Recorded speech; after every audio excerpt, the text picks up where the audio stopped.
Setting a 3-log fire is the best way to have a fire that'll burn all night.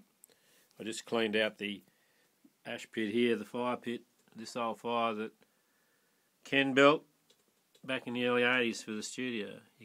That light there is the air intake, which means that the fire is fed from air from outside the room. You're not using up the air that's in the room and asphyxiate everybody with a big fire. Have you ever been in a room where the fire's nearly dying and someone opens the door and then suddenly the fire bursts into life? That's because most of the oxygen's been used up in the room and the fire's dying, and so are the people.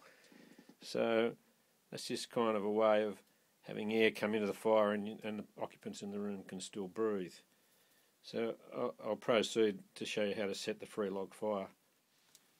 Yeah, so there we have just a standard Aussie starter, newspaper and dry kindling.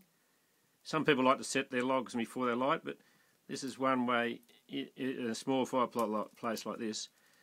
I just generally just get my fire going and then sort of, depending on what I want to do. If you want a raging fire that's going to warm up quickly, you're not going to set a 3-log fire straight away. You'll just use split logs or split timber and have an intense fire for a while and then put your logs on later before you go to sleep. So we just got the fire going now, newspaper's burning and kindling starts to attach. We just slowly build that fire up into a standard TP fire, if you like. So that's what I call a TP fire. Basically, if you pile sticks around a central pivot, you'll end up with something reasonably shaped like a TP. That's the only way the sticks are going to lean on each other and stay there until they ignite. And you see, you've got a front log ready to place when the time comes. But just get that fire going a little bit, and then when a bit of coals are starting to build up and the fire's going a little bit, we'll push the front log in there and let that start to burn as well. Some people like to start with the back log and then build in front of that. Because this is a small fire, I tend to start with the front log. Anyway, that'll be self-evident as we go along. Right, now that fire's been going for about 7 or 8 minutes now, and I can see by the shape of the flame that that's being fed by air coming in through that hole that I showed you before.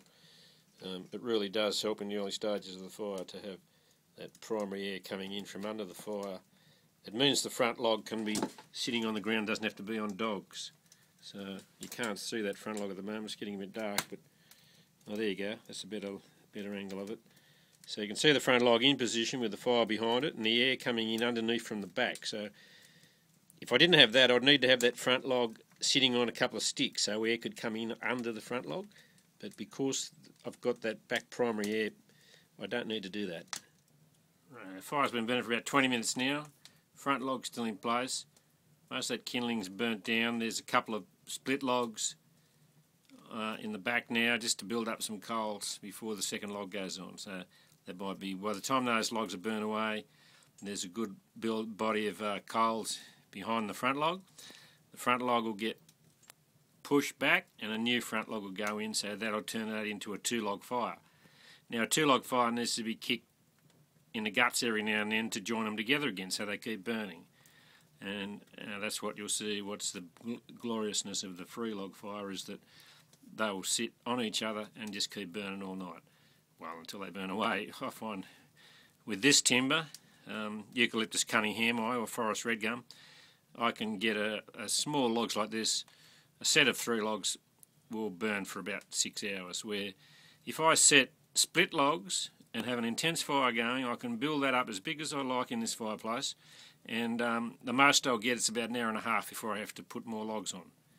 So if you want a fire that's going to and give you a chance to have a bit of a sleep and still have the fire going when you wake up, the logs are the way to go. Right, fire's been going for a couple of hours now, and I put a new front log in. The old front log's been pushed on top of the coals from the fire that's been burning there. Now when that settles down a little bit, when the coals underneath sort of settle a bit, the top log will go on and form the 3rd log. And there you got the 3-log fire that'll burn for about, with this size log, about 5 or 6 hours probably.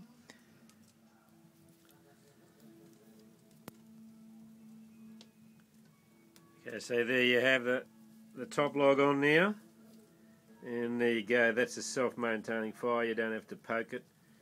the weight of the top log pushes down as it burns away and shrinks the other logs. You don't. With a 2-log fire is fine. If you're there to maintain it, you can always keep pushing them together and they'll keep burning. But as they shrink and burn away, they move apart and they have less contact, and you need 2 bits of wood at least to keep the fire going. The 3rd log on top just keeps pushing down even as the logs shrink away. And so that'll just burn there. You can leave that, don't come back, and in about 5 or 6 hours' time that'll be a pile of ash. And there's enough coals from that to just pile another 3 logs on if you want to, but generally speaking, by the time that's gone, it would be coming, close to morning. So I'd kick back to a morning fire, just a little bit of warmth to get up with, and then let the fire go out for the day. Or if it's cold weather in really bad winter, it might go for about 72 hours. After about 72 hours, that primary air intake at the back will be clogged with ash, and I'll let the fire dry out and stoke that, or I could have stoked that from outside just to keep it open if I wanted to. There you go, that's the 3-log fire, Aussie bush style.